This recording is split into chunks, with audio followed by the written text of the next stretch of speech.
Hello guys, आप सबका फिर से एक नए वीडियो पे स्वागत है। दोस्तों, आज के इस वीडियो में आप लोगों को बताने वाले हैं झारखंड मुख्यमंत्री सावित्रीबाई फुले समृद्धि योजना का जो फॉर्म है उसको किस तरीके से आपको भरना है। अगर दोस्तों आप झारखंड राज्य से हैं तो झारखंड में आप लोगों को पता होगा कि इतना जोर शोरों से सावित्रीबाई फुले का जो फॉर्म है उसको भरा जा रहा है। दोस्तों, मैं आप लोगों को बता दूं कि ये जो योजना होता है मुख्यमंत्री सावित्रीबाई फुले समृद्धि योजना, इस योजना के तहत झारखंड के सभी बालिका छात्राओं के लिए यानी लड़कियों के लिए इस योजना का लाभ दिया जाता है। अगर आपके घर में कोई भी लड़की या फिर कोई भी महिलाएं जो 8 क्लास से लेकर के और 12th क्लास तक यानी 8वीं कक्षा से लेकर के और 12वीं कक्षा तक पढ़ाई कर रहे हैं तो उन लोगों को झारखंड सरकार की तरफ से सहयोग राशि दिया जाता है, जिससे झारखंड के सभी गरीब लड़कियां पढ़ सके और पढ़ने के साथ साथ उन लोगों का सहयोग राशि मिल सके। तो इसीलिए झारखंड में इस योजना को लागू किया गया है, झारखंड सावित्रीबाई फुले समृद्धि योजना का। तो दोस्तों, आप लोगों को पता है कि इसका जो फॉर्म है ये फिर से भरना स्टार्ट हो गया है, फिर से इसका जो फॉर्म है वो भरना शुरू हो गया है।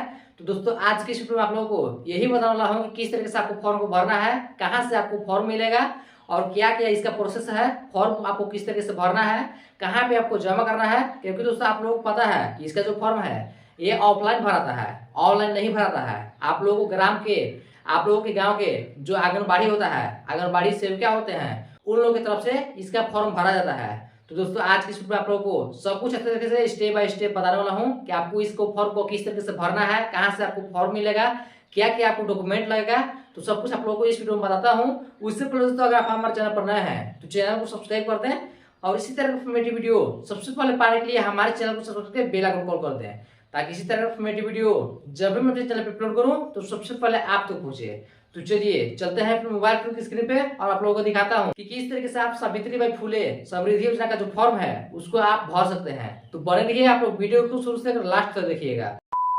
जैसा कि दोस्तों यहाँ पर आप लोग देख सकते हैं सावित्रीबाई फुले किशोरी समृद्धि योजना हेतु आवेदन प्रपत्र, ये जो फॉर्म है ये सावित्रीबाई फुले का फॉर्म है और इस फॉर्म का लिंक इसी वीडियो के डिस्क्रिप्शन में दे रखा हूँ। आप लोग जाइएगा, लिंक को क्लिक कीजिएगा और इसका फॉर्म को डाउनलोड कर लीजिएगा। इसका जो फॉर्म है वो टोटल 7 फॉर्म है।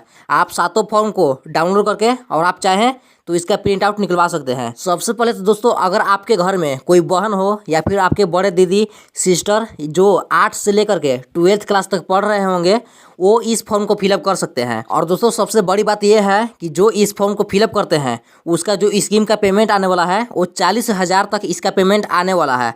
इसलिए दोस्तों आप लोगों को मैं बोलना चाहता हूँ, बता देना चाहता हूँ कि अगर आपके घर में कोई भी गर्ल्स लोग हैं और वो 8 से लेकर के और 12th क्लास तक पढ़ाई कर रहे हैं तो बिल्कुल आप इस फॉर्म को भरें, आप लोग इस फॉर्म को भर सकते हैं। और दोस्तों साथ ही साथ आप लोगों को मैं बता देना चाहता हूँ कि ये जो फॉर्म है वो ऐसे व्यक्ति के लिए है जो गरीब हैं, जो सरकारी स्कूल में पढ़ रहे हैं, वो बालिका इस फॉर्म को फिलअप कर सकते हैं। अगर आपके घर में कोई एक सर्विस मैन है, अगर आपके घर में कोई सरकारी सर्विस कर रहा है, सरकारी जॉब है, तो ऐसे लोग इस फॉर्म को नहीं भर सकते हैं। और दोस्तों अब रही बात कि इस फॉर्म को अगर आप भर रहे हैं तो इसके साथ आपको क्या क्या डॉक्यूमेंट लेना है, इसके साथ क्या क्या डॉक्यूमेंट आपको अटैच करना है। तो सबसे पहले तो आपका जिसका भी फॉर्म भर रहे हैं उसका यहाँ पर आधार कार्ड का फोटो कॉपी चाहिए, जीरोक्स कॉपी चाहिए। और इसके बाद यहाँ पर देख सकते हैं उसका फोटो भी यहाँ पर चिपकाना जरूरी है। और जो भी आप क्लास में पढ़ रहे हैं उस क्लास का आपको मार्कशीट या फिर सर्टिफिकेट चाहिए और उसके साथ ही साथ आपको खाता का बैंक पासबुक का जीरोक्स चाहिए। तो चलिए दोस्तों, अब आप लोगों को मैं बताना चाहता हूँ कि इस फॉर्म को आप किस तरह से भर सकते हैं। सबसे पहले तो यहाँ पर आप लोग देख सकते हैं ऊपर में झारखंड सरकार महिला बाल विकास एवं सामाजिक सुरक्षा विभाग सावित्री फुले किशोरी समृद्धि योजना हेतु आवेदन प्रपत्र, यहाँ पर फोटो लगाना है। इसके बाद सबसे पहले यहाँ पर आवेदिका का नाम और पता। सबसे पहले तो यहाँ पर नेम में यहाँ पर फर्स्ट में देख सकते हैं जो भी आवेदिका का नाम होगा, जिसका भी आप फॉर्म भर रहे हैं उसका नाम।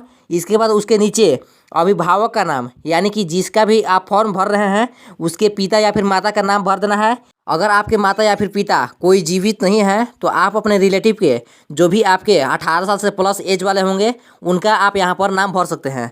इसके बाद नीचे में आप अपना ग्राम भरेंगे। इसके बाद यहाँ पर नीचे में देख सकते हैं पंचायत का नाम, पोस्ट ऑफिस। इसके बाद यहाँ पर जो भी आपका नगर निगम होगा, पंचायत होगा या फिर जो आपका प्रखंड होगा, जिला का नाम होगा, इस तरह से आपको एड्रेस को फिलअप कर लेना है। इसके बाद सेकेंड में यहाँ पर आंगनवाड़ी केंद्र का नाम एवं कोड संख्या यदि ज्ञात हो। दोस्तों यहाँ पर आप लोगों को मैं बताना चाहता हूँ कि आपके जो भी आंगनबाड़ी का सेविका होती है वो यहाँ पर भर सकती हैं, अपने से भर देंगे, आपको यहाँ पर भरने की ज़रूरत नहीं है। और दोस्तों एक बात और मैं बताना चाहता हूँ कि इस फॉर्म के बारे में आपके जो आंगनबाड़ी के सेविका होती है उनको मुझसे भी ज़्यादा जानकारी उनको है इस फॉर्म को बारे में। और दोस्तों इसके बाद यहाँ पर नीचे में देख सकते हैं आवेदिका की विवरण में सबसे पहले यहाँ पर जन्म तिथि, जो भी उसका डेट ऑफ बर्थ होगा उसको यहाँ पर फिल कर देना है जन्म तिथि को।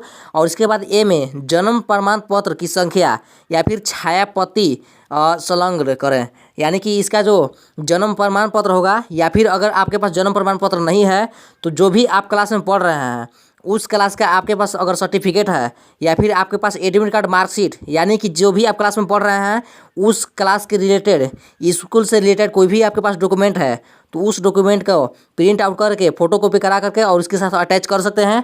अगर आप 18 साल से प्लस हैं तो आपके पास, अगर आपके पास वोटर ID कार्ड बना हुआ है तो उसको भी यहाँ पर आप अटैच कर सकते हैं, उसको भी फ़ोटो कॉपी करवा करके और इसमें अटैच कर सकते हैं, लगा सकते हैं। और दोस्तों अगर आप इसके बारे में कंफर्म जानकारी लेना चाहते हैं तो आप अपने आंगनबाड़ी के सेविका जो होते हैं उनसे आप मिल सकते हैं, उनसे आप बात कर सकते हैं कि इसके साथ क्या क्या डॉक्यूमेंट लेना है। अगर आपको फॉर्म भरने नहीं आ रहा है, फॉर्म भरने में दिक्कत आ रहा है, तो भी आप उनसे बात करके फॉर्म को फिलअप कर सकते हैं। और दोस्तों अगर आपका एज 18 साल प्लस है तो आपको जो पेमेंट इसका मिलने वाला है वो 20,000 रुपया करके आपको पेमेंट मिलेगा। अगर दोस्तों आपको एज 18 साल से कम है, अगर आप मान के चलिए 8 क्लास में पढ़ रहे हैं या फिर 9 क्लास में पढ़ रहे हैं, तो आपका जो पेमेंट मिलेगा, जैसे 8 क्लास और 9 क्लास का जो पेमेंट मिलने वाला है वो मंथली आपको 2500 रुपया करके आपका पेमेंट आने वाला है। अगर दोस्तों आप 10 या फिर 11 12 में पढ़ रहे हैं तो आपका जो पेमेंट मिलेगा वो 5500 रुपया कर करके आपको मंथली मिलेगा, यानी कि 5500 रुपया आपको करके मंथली मिलेगा। अगर आपकी एज 18 से प्लस हो रहा है तो आपका 20,000 रुपया मंथली मिलेगा आपका पेमेंट। और दोस्तों इसके बाद यहाँ पर सेकेंड में बताया गया है क्या आप विवाहित हैं या फिर अविवाहित हैं, अनमेरिड हैं तो अनमेरिड, या फिर मैरिड हैं तो यहाँ पर मैरिड, जो भी आप हैं उसको यहाँ पर फिलअप कर देंगे। इसके बाद यहाँ पर सेकेंड में, थर्ड में यहाँ पर देख सकते हैं आवेदिका का जन्म क्रम, यहाँ पर प्रथम पुत्री या फिर द्वितीय पुत्री। दोस्तों यहाँ पर आप लोगों को मैं कंफर्म करना चाहता हूँ कि अगर आपके सिस्टर या फिर अगर आपके घर में 2 बहन हैं तो आप दोनों को फॉर्म को फिलअप कर सकते हैं। अगर आपके घर में 2 से अधिक पुत्री हैं तो आपको क्या करना है, आपको सबसे बड़ पुत्री जो होती है प्रथम पुत्री, उनका फॉर्म को फिलअप करना है। इसके बाद सेकेंड में जो द्वितीय पुत्री हैं उनको इस फॉर्म को भरना है, लास्ट वालों को नहीं भरना है। अगर आपके पास 2 हैं तो 2 ही को आप भर सकते हैं, फॉर्म को फिलअप कर सकते हैं, सबसे बड़ वालों को। इसके बाद दोस्तों यहाँ पर नीचे में देख सकते हैं आवेदिका का आधार संख्या, इसके बाद आवेदिका का बैंक पोस्ट ऑफिस खाता संख्या एवं विवरणीय। सबसे पहले तो यहाँ पर बैंक खाता संख्या, इसके बाद बैंक का नाम यहाँ पर दे देना है। इसके बाद दोस्तों यहाँ पर नीचे में देख सकते हैं शाखा का नाम, और उसी के साइड में यहाँ पर नीचे में देख सकते हैं IFSC कोड, यानी कि आवेदिका का बैंक से रिलेटेड जो भी आपका डिटेल्स है उस डिटेल्स को, सारी डिटेल्स को फिलअप कर देना है। इसके बाद यहाँ पर देख सकते हैं 4 नंबर में आवेदिका के माता पिता का नाम, यहाँ पर जो भी आपके माता पिता हैं उनका नाम को यहाँ पर फिलअप कर देना है, संलग्न कर देना है।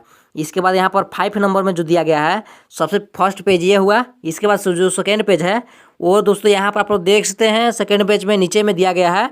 नीचे स्क्रॉल डाउन करने के बाद यहाँ पर 5 नंबर में बताया गया है आवेदिका के माता पिता का आधार संख्या, यानी कि जिसका भी आप माता या फिर पिता का नाम लिख रहे हैं ऊपर में, उनका यहाँ पर आधार संख्या को लिख देना है। इसके बाद अभिभावक का नाम अथवा आवेदिका की स्थिति में, यानी कि दोस्तों अगर आपके आवेदिका का माता या फिर पिता नहीं है, जीवित नहीं है, तो उनका यहाँ पर अभिभावक का नाम, यानी 18 साल से प्लस किसी आप अपने रिलेटिव का यहाँ पर नाम दे सकते हैं, अपने अभिभावक को यहाँ पर बना सकते हैं। और उसी के नीचे में यहाँ पर 7 नंबर में लिखा हुआ है, यहाँ पर देख सकते हैं अभिभावक का आधार संख्या, यानी कि जिनका अभिभावक का नाम यहाँ पर ऊपर में दिए हुए रहेंगे उनका यहाँ पर अभिभावक का आधार संख्या यहाँ पर फिलअप कर देना है। इसके बाद 8 नंबर में यहाँ दिया गया है आवेदिका के विद्यालय का नाम एवं पता किस संस्था से मान्य प्राप्त है, यानी कि आपके यहाँ पर विद्यालय जिस स्कूल में आप पढ़ रहे हैं उस स्कूल के सारा विवरण यहाँ पर आपको देना है कि आपका स्कूल का नाम क्या है, आपका स्कूल कहाँ पर है, उसका पता क्या है, किस संस्था से मान्यता प्राप्त है उस स्कूल को, कितने क्लास तक वो स्कूल है, आपका कितना कक्षा है, रोल नंबर कितना है, आपका सेक्शन क्या है, आप किस क्लास में पढ़ रहे हैं, इस तरीके से आप स्कूल से रिलेटेड सारी डिटेल्स को यहाँ पर आप 8 नंबर में दिए सकते हैं। आप यहाँ पर 8 नंबर में फिल कर सकते हैं।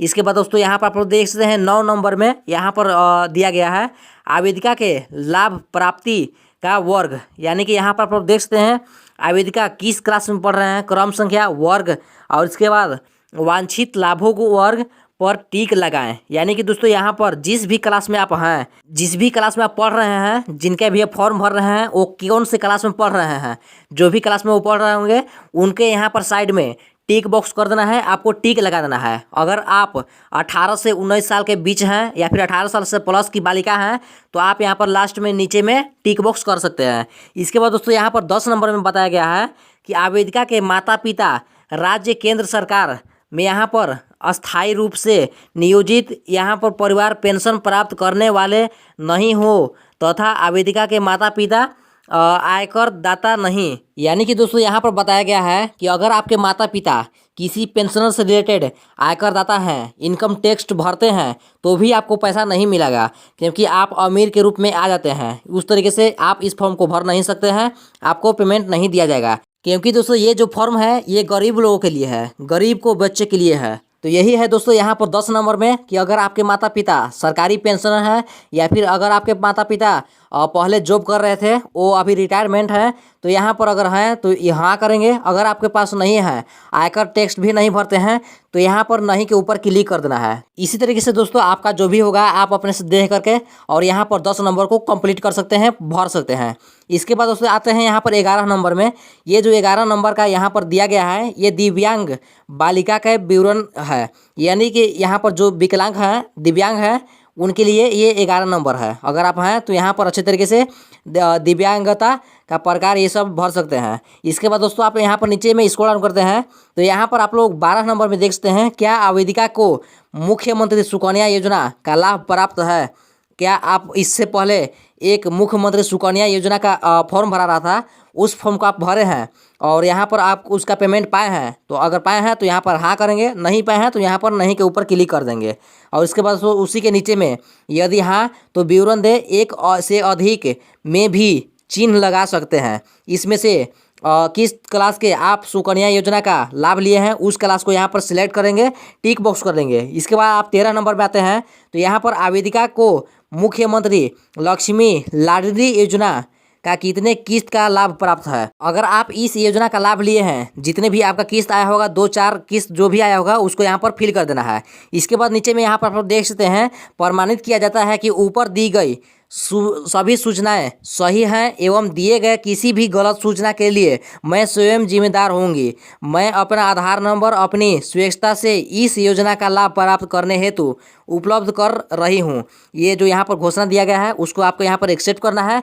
इसके बाद दोस्तों यहाँ पर आपके माता पिता अभिभावक का, आवेदिका के यहाँ पर माता पिता अभिभावक को सिग्नेचर करना है। इसके बाद जिनका फॉर्म भरा रहा है उनका यहाँ पर आवेदिका का हस्ताक्षर चाहिए। इसके बाद दोस्तों आप जैसे ही इसको नीचे स्क्रॉल डाउन करते हैं तो एक और फॉर्म खोलकर ओपन हो जाएगा। और दोस्तों आप लोगों को मैं बताना चाहता हूँ कि ये जो फॉर्म है ये 7 पेज का फॉर्म है, इसको भरने में आपको समय लगेगा और ये जो वीडियो होने वाला है ये बहुत ही लंबा वीडियो होने वाला है। इसके बाद दोस्तों यहाँ पर बताया गया है सावित्रीबाई फुले किशोरी समृद्धि योजना के लाभ हेतु आवेदिका की माता पिता का घोषणा प्रपत्र, यानी कि यहाँ पर दिया गया है अगर आपके माता पिता जीवित नहीं हैं तो आप अपने रिलेटिव का ही, अपने से बड़े भैया या फिर किसी का भी आप यहाँ पर अभिभावक के रूप में बना सकते हैं। और इसके बाद दोस्तों यहाँ पर नीचे में आप इस फॉर्म को भर सकते हैं। सबसे पहले तो आवेदिका का माता का नाम, पिता का नाम, इसके बाद ग्राम, प्रखंड, जिला, जो भी आपका एड्रेस होगा, इस तरीके से आप सभी एड्रेस को फिलअप कर लेंगे। और जैसे ही आप सारी एड्रेस को यहाँ पर नीचे में फिल कर लेते हैं, इसके बाद दोस्तों यहाँ पर बताया गया है लास्ट में वाली मेरी पुत्री, यानी जिसका भी आप फॉर्म भर रहे हैं आवेदिका का नाम उसको यहाँ पर दे देना है। और ये जो आवेदिका है ये कौन से आवेदिका है, प्रथम पुत्री है या फिर द्वितीय पुत्री हैं, जो भी होंगे उनका यहाँ पर पुत्री को भी टिक कर लेना है और इसके आवेदिका का नाम भी यहाँ पर नीचे में फॉर्म को भर लेना है। इसके बाद दोस्तों यहाँ पर दी गई सूचना पूर्णतः सत्य है। किसी भी स्तर पर जांच के क्रम में गलत पाए जाने पर मैं स्वयं दोषी मानी जाऊंगी। गलत पाए जाने पर मेरी पुत्री को योजना के लाभ से वंचित किया जा सकता है। इसके बाद यहाँ पर माता या फिर पिता से किसी से भी सिग्नेचर करवा लेना है, अभिभावक से। इसके बाद दोस्तों आप जैसे ही नीचे स्क्रॉल डाउन करते हैं तो फिर से यहाँ पर एक और पेज खुलेगा, सावित्रीबाई फुले किशोरी समृद्धि योजना के लाभ हेतु अनाथ बालिकाओं हेतु प्रमाण पत्र। ये जो फॉर्म है ये अनाथ बच्चों के लिए है, अनाथ बालिकाओं के लिए है फॉर्म। तो आप लोगों को मैं बताना चाहता हूँ कि अनाथ बहुत कम होंगे। अगर आप अनाथ हैं तो यहाँ पर आपको भर देना है। अगर प्रमाणित किया जाता है कि आवेदिका का नाम यहाँ पर भर देंगे। इसके बाद जीवित माता पिता का नाम यहाँ पर भरेंगे। अगर आपके माता पिता नहीं हैं तो आवेदिका के पालन पोषण करने का यहाँ पर जो भी आपके रख रहे हैं, आपको यहाँ पर पालन पोषण कर रहे हैं, उनका यहाँ पर नाम और पता को यहाँ पर दे देना है। इसी तरीके से दोस्तों आप इस फॉर्म को भर सकते हैं। इसके बाद दोस्तों यहाँ पर आप लोग देख सकते हैं नीचे में बाल कल्याण समिति का हस्ताक्षर, यानी कि आपके जो भी बाल कल्याण समिति का हस्ताक्षर होगा उसको यहाँ पर हस्ताक्षर करवा लेना है। इसके बाद दोस्तों नेक्स्ट पेज नीचे स्क्रॉल डाउन करने के बाद फिर से एक पेज देखने को मिलेगा। दोस्तों यहाँ पर आप लोग देख सकते हैं सावित्रीबाई फुले किशोरी समृद्धि योजना के लाभ हेतु आय संबंधी घोषणा पत्र, यानी कि दोस्तों यहाँ पर बताया गया है कि अगर आपके माता नहीं हैं तो आप अपने से कितना कमा लेते हैं, कितना आपका इनकम होता है, उससे रिलेटेड यहाँ पर आपको जानकारी देना है। सबसे पहले यहाँ पर आवेदन पत्र की कंडिका 10 के आलोक में माता की मृत्यु की स्थिति में पिता का घोषणा पत्र मान्य होगा। अब चलिए दोस्तों इस फॉर्म को किस तरीके से भरना है, किस तरीके से फॉर्म को फिलअप करना है, आप लोगों को मैं बताना चाहता हूँ। जैसा कि दोस्तों यहाँ पर आप लोग देख सकते हैं मैं, यानी कि अगर आपके माता पिता जीवित हैं तो यहाँ पर माता का नाम लिखेगा। अगर आपके माता जीवित नहीं है तो पिता का नाम, इसके बाद पिता का नाम, इसके बाद आवेदिका का नाम, और यहाँ पर जो भी आपके माता पिता हैं उनको यहाँ पर टिक बॉक्स कर लेना है। इसके बाद ग्राम, प्रखंड, थाना, जिला की निवासी हूँ, जो भी आपके पास होगा उसको यहाँ पर अच्छे तरीके से फिल कर लेंगे। इसके बाद फर्स्ट में मैं एवं मेरे पति आयकर दाता नहीं है, यानी कि दोस्तों यहाँ पर पूछा जा रहा है कि आपके जो माता पिता हैं वो आयकर दाता तो नहीं है ना। नहीं, अगर होंगे तो आपको इस योजना का लाभ नहीं मिलेगा। इसलिए दोस्तों यहाँ पर आपसे पूछा जा रहा है, कंफर्म करने के लिए बोला जा रहा है।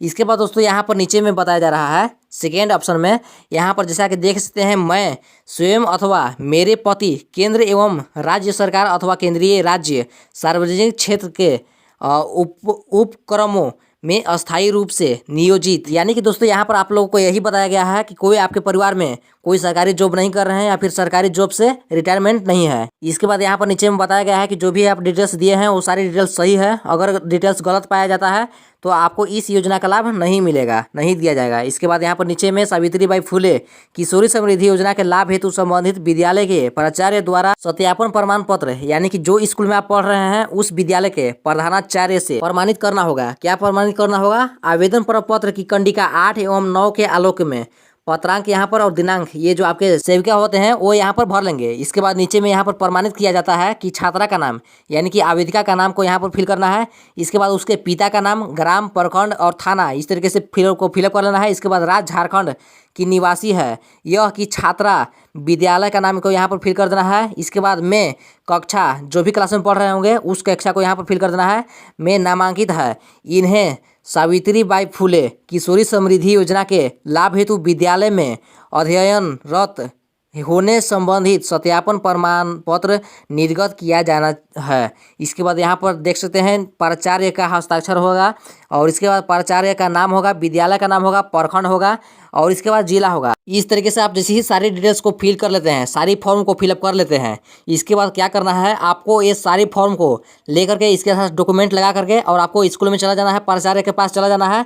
इसके बाद जो भी आपके स्कूल के प्राचार्य होंगे वो यहाँ पर साइन करके दे देंगे, सिग्नेचर करके दे देंगे। और दोस्तों जैसे ही आप सभी फॉर्म को भर लेते हैं, इसके बाद उसके साथ डॉक्यूमेंट को अटैच कर लेते हैं और स्कूल कॉलेज से साइन मोहर करवा लेते हैं, यानी फाइनली सभी डॉक्यूमेंट को अच्छे तरीके से रेडी करने के बाद आपको क्या करना है, आपके गांव के जो आंगनबाड़ी के सेविका होते हैं उनके पास जमा कर देना है। तो दोस्तों यही था झारखंड सावित्रीबाई फुले समृद्धि योजना का फॉर्म भरने का फुल प्रोसेस वीडियो। आशा है कि इस जानकारी आप लोगों को बहुत अच्छा लगा होगा और सब कुछ आप लोगों को समझ में आ गया होगा।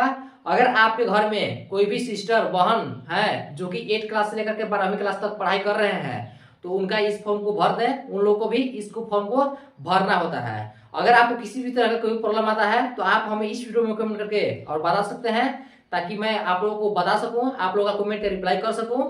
और इसी तरह का वीडियो सबसे पहले पाने के लिए हमारे चैनल को सब्सक्राइब करके बेल आइकन कॉल कर लीजिएगा, ताकि जब भी मैं इस तरह का वीडियो अपने चैनल पर अपलोड करूं तो सबसे पहले आप तक पहुंचे।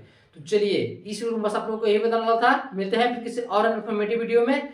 थैंक यू वीडियो, तब तक के लिए बाय बाय।